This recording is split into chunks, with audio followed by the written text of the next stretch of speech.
The second major challenge that's addressed by Creo's Any-Mode Modeling breakthrough technology is the challenge of working in different CAD approaches, working in a parametric modeling approach and a direct modeling approach.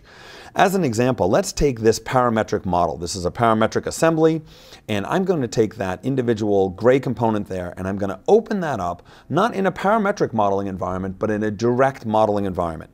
So as you see here, the geometry is exactly the same. All of the geometry is available in that direct modeling environment.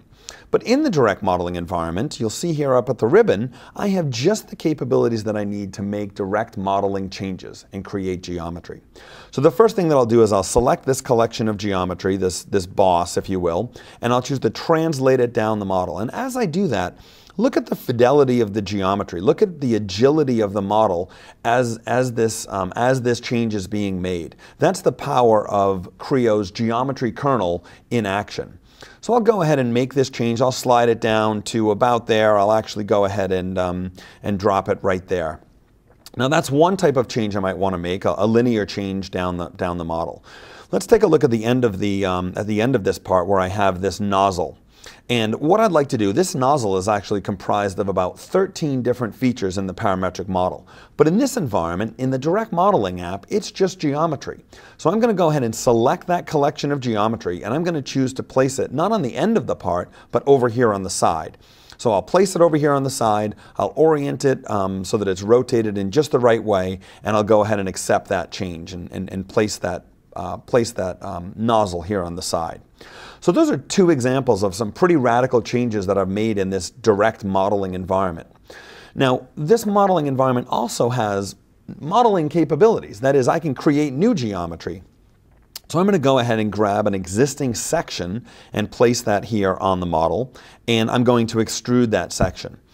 If you look at the toolbar here, you'll see many of the commands you would expect to find in a direct modeling application. For example, I can extrude sections. I can place draft on that extrusion. So I'll go ahead and put a draft on the side here. I'm also going to create a fillet or a round that goes around the base of that extrusion, of that drafted extrusion now. So I've got basic modeling capabilities and basic change capabilities. The last thing that I'll do is I'll select this entire boss, this entire collection of geometry, and I'll choose to pattern it. So I'll pick a direction for the pattern and an offset. I'll go ahead and edit that offset to about 0.75, and I'll choose to have 5 different occurrences. And now I've patterned that geometry on top of this model. Now I'm done with the work that I want to complete in the direct modeling environment. So let's go ahead and save this model. When I save this model, I save it to the Creo Common Data format. That allows me to work with this exact same model in different applications. So we'll go ahead and we'll close this application here. And we'll open that exact same model up in the parametric modeling app. And when I do that, the first thing that I'm presented with is an environment here that shows me the changes that were made.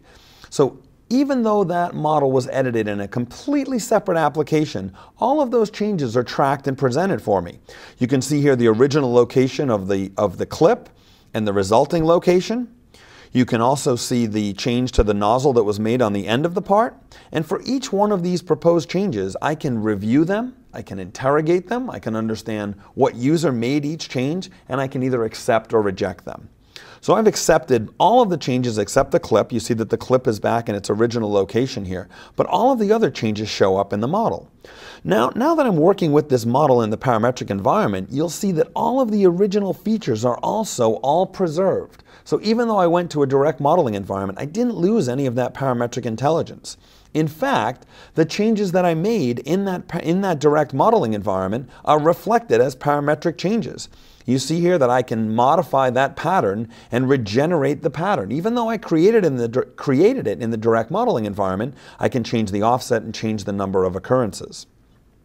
I can also redefine each of those individual ribs. Now, although I created them in the direct modeling environment and never thought about features or history or design intent or change propagation, in the parametric environment, I have all of that power.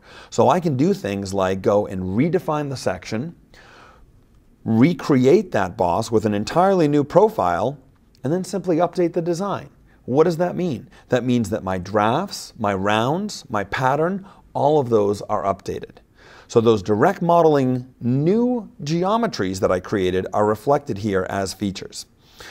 The other thing that I'd like to show you is you may remember that this nozzle on the end of the part was originally a collection of 13 different features. Even though I changed its location, I changed it pretty dramatically, that feature intelligence is still preserved. And I can go back and change the number of ribs on the outside of that and update that geometry. This is an unprecedented level of fluency between a direct modeling environment and a parametric modeling environment, only possible with the AnyMode modeling from Creo.